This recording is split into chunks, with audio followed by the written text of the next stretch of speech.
to be honest, too much about a rematch with Canelo, because it was only talking. It was just words, and I have my own way.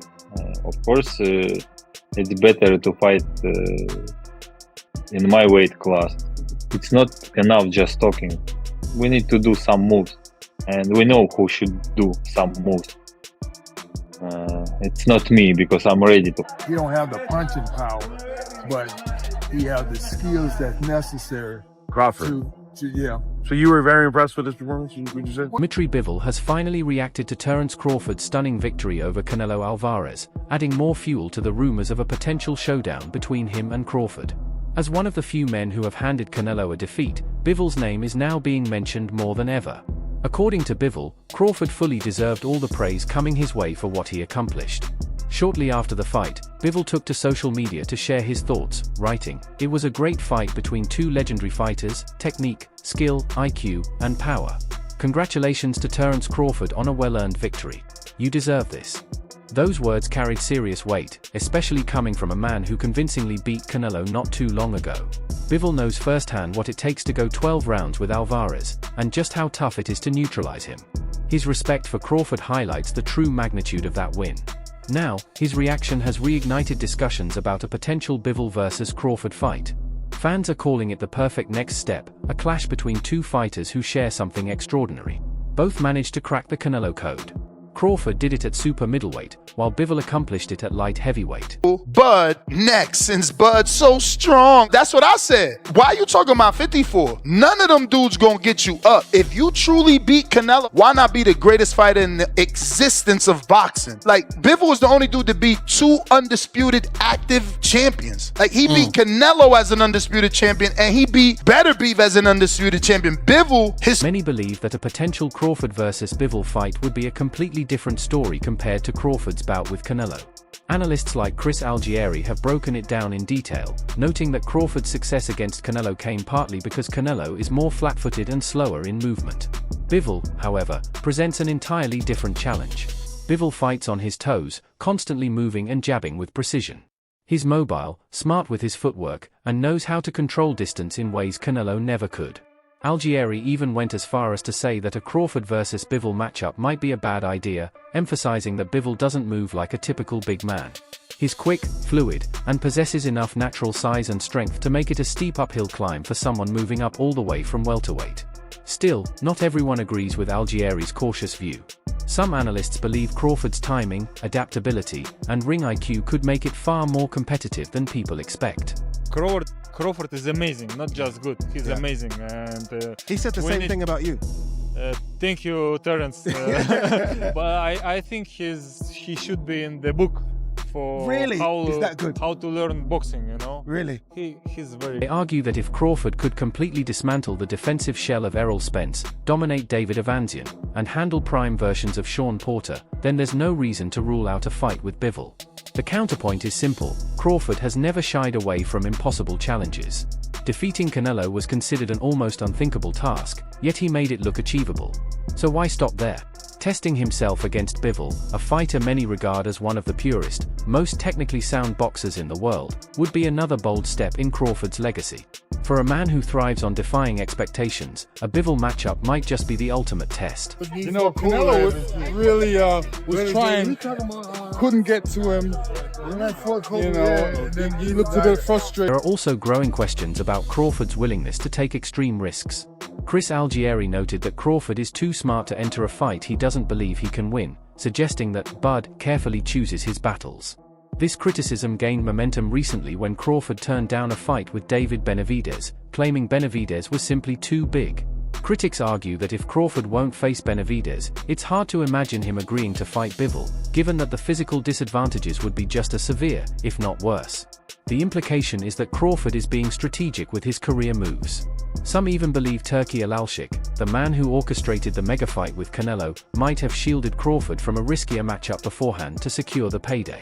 Instead, Crawford was given the Alvarez fight immediately after narrowly edging Israel Madrimov, a decision many viewed as surprisingly favorable matchmaking. Now I see why Canelo did not fight David Benavidez. I can see it now. So saying that, I would like to see Bud fight maybe 3 people before he retires. Boots, David Benavidez, and Bivol. If those last 2 are possible, I would see it, and I think those would be great fights. It's gonna have fans kind of more excited, right? A little bit more, maybe 50-50, maybe 40-60, whatever. But I think those would be exciting fights. To be honest, for Canelo, Boxing commentators like Dan Canobio have echoed similar concerns on his Inside Boxing channel.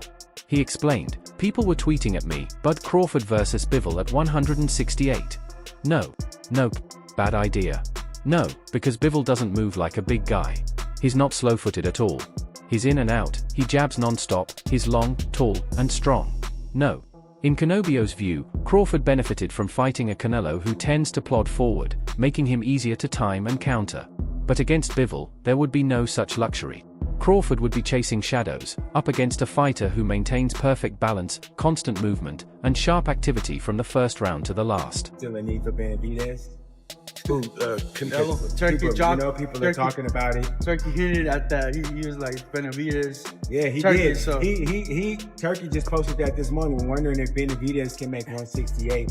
Maybe he has plans or ideas of maybe trying to match up Benavidez and Terence Crawford. No, there. man.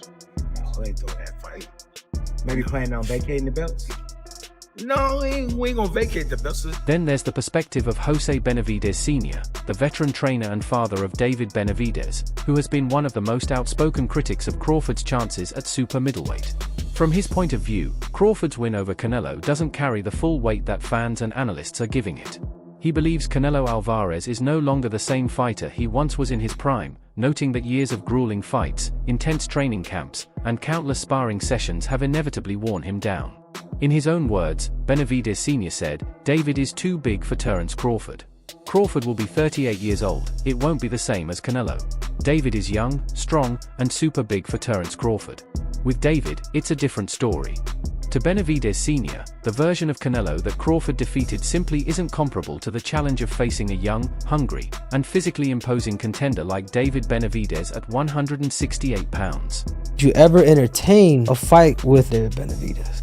You gotta understand. I gotta ask you, bro, because I can't, My thing is, Benavidez is a big dude. Not to say I won't fight him. I fought his brother. His brother was big when I fought him. The only reason why I entertain Canelo is because he's not a big dude. He might be thick, but he's not a big dude. Benavidez is like 6 foot something. Then he gonna come in 190, 200. Benavidez Sr. doubled down on his criticism, arguing that if Terence Crawford truly wanted to prove himself at super middleweight, he should step in against dangerous up-and-comers like Christian Billy, Osleys Iglesias, or Diego Pacheco.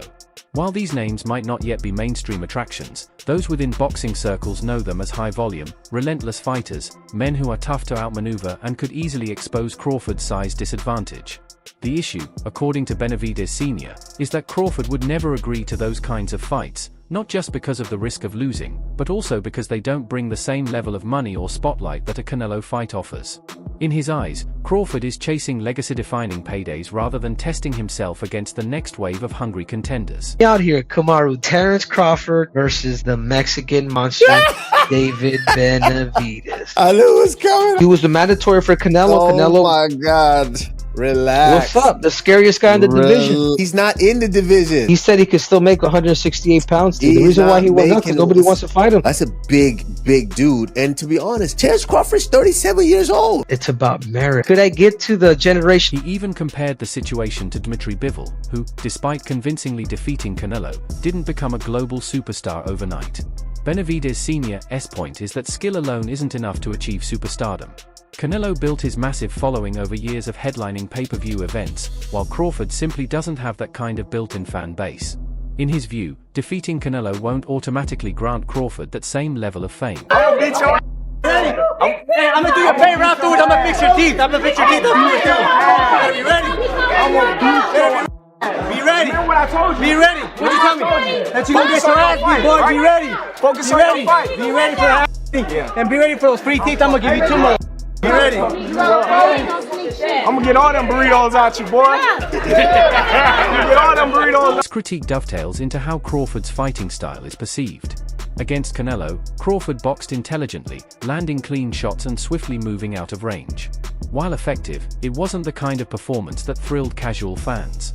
Benavidez Sr. even compared it to the approach of Floyd Mayweather or Shakur Stevenson: tactical, safety first, and not overly entertaining.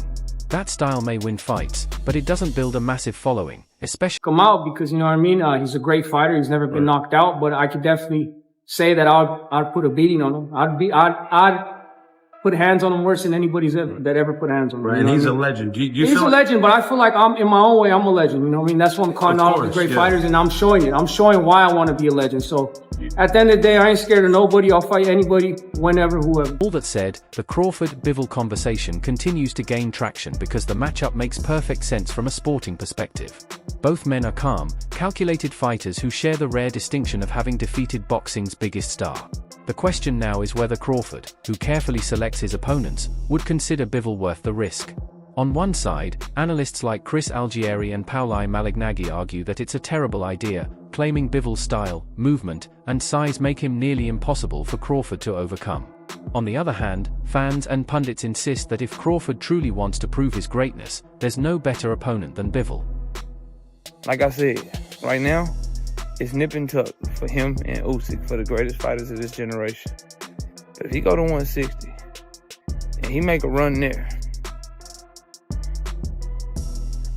then I think the conversation's over with and you got to lean towards Bud Crawford's favor.